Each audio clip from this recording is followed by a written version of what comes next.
Alexis Sanrest, tueur de productivité open source. Hier soir, je suis allé au Lido Comedy Club pour interviewer Dedo. Merci encore au Lido de m'avoir laissé réaliser cette interview. Ça fait très longtemps qu'on suit Dedo avec la taupe et on était hyper contents de pouvoir lui poser des questions. Comme il travaille beaucoup avec l'imagerie geek dans ses spectacles, on a décidé de tester un peu à quel point il pouvait se prétendre geek et on n'a pas été déçus. On lui a préparé un interview geek, il répond dans le mille, il a les références, c'est un vrai de vrai, je vous laisse juger. Star Wars ou Star Trek ? Star Wars, même si voilà, les Trekkies, tout ça, j'ai essayé de m'intéresser un tout petit peu à l'univers pendant un moment, au-delà de la série avec William Shatner, mais il y a beaucoup trop de séries annexes maintenant, beaucoup trop de Voyager, sur Voyager, sur Explorer, anti-Explorer. Je dis de la merde hein, là dans les noms parce que je les connais pas par cœur, mais non, beaucoup plus Star Wars du coup, oui, mais la première trilogie, pas la deuxième. Et puis la prochaine qui arrive ? La prochaine qui arrive, je suis très très intéressé par ça, ouais, parce que du coup... Le parti pris de départ a l'air vachement plus fort que ce qu'ils ont fait avant. Et surtout, j'aime vraiment les réals choisis sont très intéressants. J.J. Abrams pour le premier, c'est très très cool. Et puis je suis surtout très curieux de voir ce que va faire Rian Johnson sur les épisodes suivants. Mac ou PC ? Eh ben, j'ai un PC. Donc je vais être tenté de dire PC, même si j'ai l'impression que Mac c'est quand même un tout petit peu plus rapide. Mais Mac, ça me fait chier parce que du coup, ils verrouillent beaucoup trop tout chez eux. C'est-à-dire que si t'as pas de Mac et que tu veux te servir d'un Mac avec un PC, ça te prend dans les 17 ans. Donc c'est un peu chiant. Donc je vais dire PC parce que juste ils font trop chier sinon. Plutôt Nintendo ou Sega ? Ah ça c'est dur parce que j'ai été les deux en fait. Mais si on se base sur l'époque et maintenant. Ouais, sur plutôt justement. Qu'est-ce que tu veux dire par l'époque L'époque où ils dominaient, hein, dans ouais, la guerre, oh là là. Nintendo, Sega, c'était Mega Drive, Sonic Super Nintendo. Et Mario. Je dirais, du coup je dirais plus Sega parce que j'ai été hyper marqué moi par la Mega Drive justement que j'ai eu et je me suis envoyé des tas de jeux à l'époque. Et puis la Dreamcast quoi, la Dreamcast qui m'a vraiment bercé à mort. Je pense qu'on est nombreux à avoir gardé des souvenirs incroyables de cette console. Pour Soulka et puis encore plus moi en tout cas pour Shenmue parce que Shenmue ça a été une de mes aventures vidéoludiques les plus tripantes de toutes quoi. Donc bah ouais Sega par la force des choses même si j'adore Nintendo. Et du coup au jour d'aujourd'hui Xbox ou PlayStation ? C'est un peu pareil hein, tu sais les jeux sont un peu transversaux mais on m'a offert récemment une PlayStation 4 donc je vais être obligé de passer par la case Sony. Mais c'est vrai que j'ai eu une PlayStation 1, 2, 3, 4 donc, et que j'ai pas eu toutes les Xbox. Je suis passé par la 360 mais j'ai pas la One et j'ai pas eu celle d'avant. Donc je dirais Sony quand même, allez PlayStation. Plutôt DC ou Marvel ? Bah Marvel du coup, même si DC, il y a toujours des héros, voilà. C'est quand même Batman et Superman, mais Marvel, voilà, j'en ai plus bouffé quand j'ai acheté justement un max de comics. Même si j'ai eu je me suis baladé un petit peu dans les autres univers, j'étais très image à un moment, voilà, entre Pete, Spawn et bien d'autres, puis j'ai eu une grosse période Lobo aussi, je sais pas si... Voilà, les gens connaissent mes personnages de BD préférés. Et pour moi, la meilleure BD de tous les temps restera Preacher. Donc voilà, ça sera du Vertigo. Yes. Voilà, qui est pour moi la référence ultime. Ça je connais pas. Mais Lobo, ouais, mets-toi-y parce que c'est la meilleure BD qui existe au monde. Preacher. Ok, on note. Bientôt un film de Preacher. Bah, on parle d'une série plus que d'un film en fait. Donc ouais. Je trouve ça mieux parce que traiter ça en film c'est une très mauvaise idée à mon avis. Alors qu'en série, s'il se pose bien qu'il y a un peu de budget, ça peut être intéressant. Ouais, tellement de trucs à lire. Ouais, Preacher ça tue. Ta Tortue Ninja préférée ? Donatello. Ton ouais. X-Men. Ouais, vas-y. Ouais, non, je cherchais, j'étais là sur les. Ah non, Leonardo, allez, Donatello. Ah, moi c'est Michael. Parce qu'elle est verte. Ton X-Men préféré ? Mon X-Men. Oh, c'est dur parce que là, par contre, des X-Men, il y en a 1 787 002. Je cherche, hein.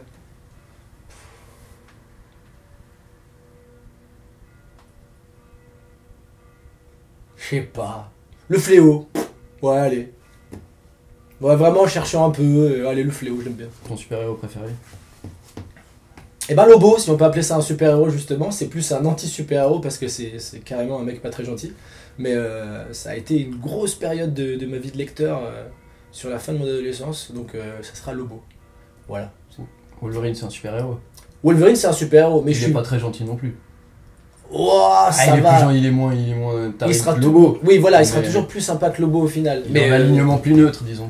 Ah, plus neutre, tu veux dire plus grand public en tout cas alors. Ouais, Serval, ouais, Wolverine. Ouais, Wolverine est cool, mais il est limite malgré tout un peu. C'est les persos torturés. Mais. Non, mais je disais Lobo c'est un super-héros pour moi. Ah oui, mais pour moi aussi, mais pour beaucoup de gens, je pense pas. Ouais, il y a de fortes chances. Sinon, plutôt Bilbo ou Frodo? Plus Bilbo. Mais plus dans le bouquin du coup, Frodo. Je pense que la première trilogie est vachement plus réussie que la deuxième, sauf que j'ai pas vu le dernier épisode de la deuxième trilogie. Donc je peux pas la juger dans sa globalité. J'adore la première trilogie. Et la deuxième est pour moi un tout petit peu plus vaine, mais c'est aussi parce qu'elle est adaptée d'un bouquin qui est beaucoup plus court, et en faire 3 épisodes, je sais pas si c'était le plus simple. Je pense que c'est surtout à l'époque du pré-développement que la MGM a mis la pression sur Peter Jackson pour qu'il fasse ça en 3, en se disant bah, comme ça on va faire rentrer quelques dollars de plus, c'est toujours sympa. Mais oui, donc du coup, par rapport à ce que j'ai dit, ouais, ça sera Bilbo peut-être pour le bouquin, parce que j'ai beaucoup de sympathie pour celui-là, mais Frodo pour la première trilogie. Et merci Tolkien pour tout ce que tu as amené. Du coup, Tous. Lord of the Rings toujours, plutôt les livres ou plutôt les films? Et ben du coup, plutôt les films, parce que je vais plus facilement revoir les films, même s'ils durent 8 heures chacun, que me retaper les bouquins, même si j'ai pris beaucoup de plaisir à les lire.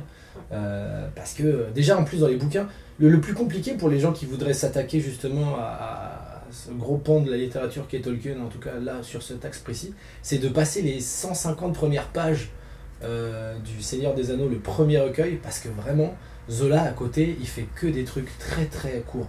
Et là vraiment c'est des descriptions. Et alors, après si tu rentres dans le Silmarillion, qui est le bouquin le plus chiant du monde, c'est chiant. Mais du coup, ouais, plus facilement les films. Puis visuellement, du coup, même si c'est toujours super trippant de te faire toi-même ton imaginaire quand tu lis un bouquin, tu te prends quand même des putains d'images dans la gueule. Et ça c'est pas mal. Si tu devais être, si choisir une race dans l'univers du Seigneur des Anneaux, plutôt orc, plutôt elfe? Non, pas elfe, parce que ils sont un peu trop parfaits, du coup c'est pas très rigolo. Uruk-hai, c'est pas mal, bonne gueule, intéressant, physique agréable. Ouais, non, Uruk-hai. Uruk-hai. Basilic, condiment ou dragon? Bah dragon, plus. Voilà. Plus que... Déjà parce que je suis pas spécialement fan de cette feuille-là.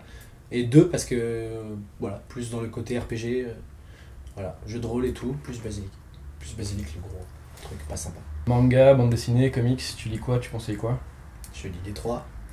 Manga, Death Note forcément, des mêmes auteurs, Bakuman, de loin. One Piece qui est pour moi la référence ultime en termes de manga, là on parle, voilà, parce que Oda est un génie.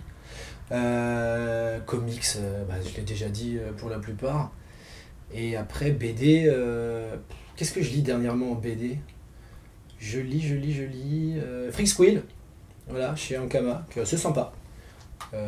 Sinon après, j'ai lu petit, des trucs genre Gaston Lagaffe.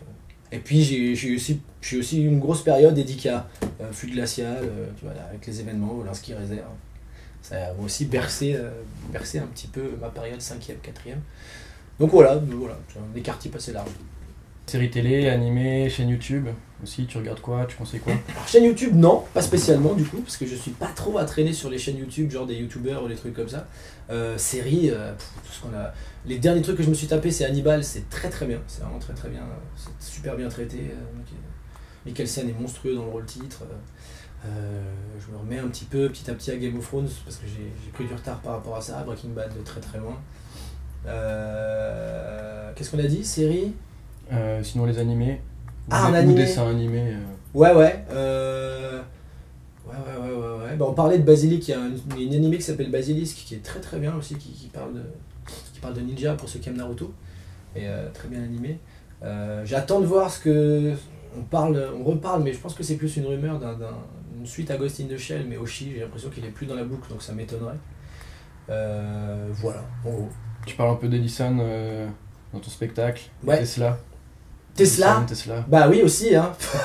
Pour toutes les inventions qu'il a pu amener, mais ouais, en plus Tesla c'est plus marrant que Edison comme mot, mais du coup je préfère quand même Thomas Edison, parce que l'ampoule électrique c'est sympa, même si Tesla a aussi participé à beaucoup de travaux autour de la lumière, mais et puis c'est un très bon groupe de hard rock Tesla aussi, 70s, très très sympa.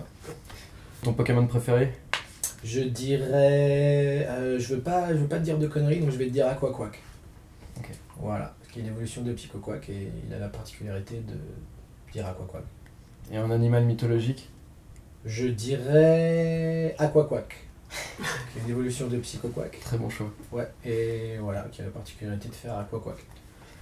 Sinon, plus sérieusement, maintenant t'es pas mal sur Golden Moustache. Ouais. Ça t'intéresse d'avoir ta propre chaîne maintenant qu'Yacine t'a piqué Pasta Cowboy ou vous étiez Non, c'était Pasta bien, Cowboy, ouais. c'était à Yacine. C'était vraiment sa chaîne et après il a mis les premiers épisodes de l'histoire racontée par des chaussettes. J'ai une chaîne depuis peu, hein. J'ai une chaîne où je poste des vidéos, là, je fais de la promo dessus, je mets des conneries. On poste des nouvelles choses au fur et à mesure même qu'on est en train de bosser. On va réattaquer une pastille qui s'appelait Les Vues par un con à l'époque où je faisais des critiques de films. Donc là on rattaque ça bientôt. Et on est en train de bosser, on a posté le teaser de ce futur projet sur lequel on bosse gentiment, qui s'appelle le Star Wars Comedy Club. Voilà, je vous laisse aller sur Facebook pour découvrir ça. Des influences en matière de comique. Moi, sur la chanson du ptérodactyle, j'ai pas pu empêcher de penser à Bo Burnham. Ah putain, mais c'est très très gratifiant. Alors c'est marrant, on m'a parlé de Bo Burnham encore récemment, je connais pas trop son boulot, mais je sais que j'ai vu quelques trucs et tout le monde me dit que c'est vraiment le truc hyper trippant du moment, donc il faut que je m'y mette. Mais C'est vrai un que- gamin en plus, hein. Il a une vingtaine d'années. Ah ouais, non, mais tout le il monde est dit incroyable. qu'il est vraiment extraordinaire, et puis en plus il enchaîne les spectacles apparemment, donc c'est vraiment classe. Après, dans mes influences à moi qui m'ont nourri, quand ça a démarré en fait mon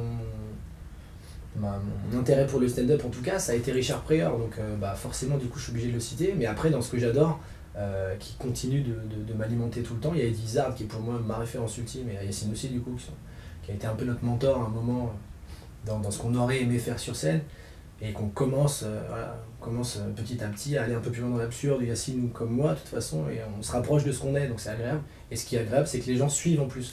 C'est-à-dire que dans la salle, quand tu vas très loin dans l'absurde, les gens sont pas forcément réticents à ça, et ils sont même apparemment, de ce que je vois de plus en plus, assez réceptifs à ça, donc c'est super agréable. Donc ouais, Pryor, Izzard, Louis C.K., Ricky Gervais, voilà, en gros, il y en a plein, hein, mais j'en oublie sûrement. Tu parles un peu de Yacine là, et genre. T'es pas un peu jaloux de son rôle dans Pop Redemption? Non, pas spécialement, parce que je suis très content qu'il ait fait le film, mais je pense pas que le film soit une immense réussite. Donc du coup, il n'y a pas vraiment de jalousie, et même si au contraire le film avait été incroyable et qu'il aurait cartonné, j'aurais été content pour lui. Il n'y a pas de jalousie entre Yacine et moi, on est vraiment des potes et on bosse ensemble, donc s'il y en a un qui cartonne, c'est bien pour lui, et tant mieux. Non, aucune jalousie. Si tu pouvais choisir un rôle de rêve dans un film ou une pièce de théâtre, peu importe, Un que rôle tu qui veux, existe Batman, déjà. James Bond, Anna Montana, ou même un rôle que t'inventes, non? Putain, Tu Alain veux. Montana, j'aimerais tellement. Alain Montana, ouais, du coup, j'avais jamais pensé, mais là, maintenant que t'en as parlé, ouais, Alain Montana. Parce que je pense que je serais classe en robe en plus. Donc, Alain Montana. Ouais, puis il suffit de teindre les cheveux, t'as déjà la Ouais, longueur. ouais, voilà, tu gaufres un peu. Alain Montana. Ok, et puis sinon, tu parles un petit peu dans ton spectacle des a priori sur les jeux vidéo. Ouais, des gens, pas des miens, hein, mais. Pardon? Oui, des gens. Des jeux qui ont vidéo. des- Oui, je sais, mais les a priori. Ah oui, des gens sur les. les. Ouais, Ouais, tout à ouais. fait. Ouais. Au cas où les gens se diraient, ah bon, les a priori sur les Ouais. jeux vidéo. Non, pas du tout. Ouais, et donc Ouais, comment tu penses que tu penses pas que c'est un peu en train d'évoluer et que justement le jeu vidéo est devenu extrêmement mainstream ces dernières années et qu'il y a moins cette peur qu'on. Je veux dire, dans les années 90, on nous faisait peur à coup d'épilepsie, là c'est quand même plus. Ils se servent des jeux vidéo quand il y a un massacre dans une école aux États-Unis plutôt. Ouais. Ouais, c'est plus ce recyclage-là Enfin, du coup, comme qui est ils plus faisaient présent. avec Marilyn Manson avant. Quoi. Oui, c'est ça. Il en parlait d'ailleurs dans Bowling for Columbine. Non, le truc, c'est que je sais pas si c'est devenu vraiment mainstream, mais je pense qu'effectivement, maintenant que le jeu vidéo est devenu l'industrie qui rapporte le plus d'argent au monde devant le cinéma, oui, les gens en parlent plus et les gens ont plus envie de tester et de savoir ce que c'est. Mais après, je sais pas si. Malgré tout, hein, il y aura toujours des gens qui seront réticents à ça, même si, au fur et à mesure, voilà, les générations avancent et elles sont tout de suite acclimatées aux jeux vidéo très jeunes. Donc ça fait partie de ta vie et c'est plus simple. Il y a moins de ce côté, ah, j'aime pas ça, parce que c'est les vieux plus qui étaient un petit peu. Je trouve ça bizarre. Mais mainstream, je sais pas, mais en tout cas, ça se démocratise de plus en plus. Donc je pense que, j'espère que les a priori disparaîtront assez rapidement. Voilà, si tout le monde joue et que tout le monde trouve ça cool, de toute façon maintenant on arrive à un stade où dans les jeux vidéo tu peux trouver quasiment forcément un jeu au moins qui va être agréable pour toi. Donc je pense que voilà, on avance bien et puis il y aura bientôt les casques pour pouvoir jouer tout seul. J'ai juste peur que ça crée une déshumanisation au fur et à mesure, parce que si on se met à tous jouer chez soi devant une télé et plus avec des potes autour, ça risque de créer des petites barrières, mais bon, on verra. Au pire, les gens seront tristes. Ok. Voilà. On va finir là-dessus, les gens sont tristes. Les gens sont tristes, je pense que c'est une très bonne fin d'interview. Super, merci beaucoup. Parfait, merci à toi. Donc non content d'être un comique très rigolo, c'est aussi une putain de rockstar. Il entre sur scène dans un nuage de fumée sur des gros riffs heavy metal. Il plaisante pas. On espère que ça vous a plu et on vous dit à bientôt pour une prochaine interview.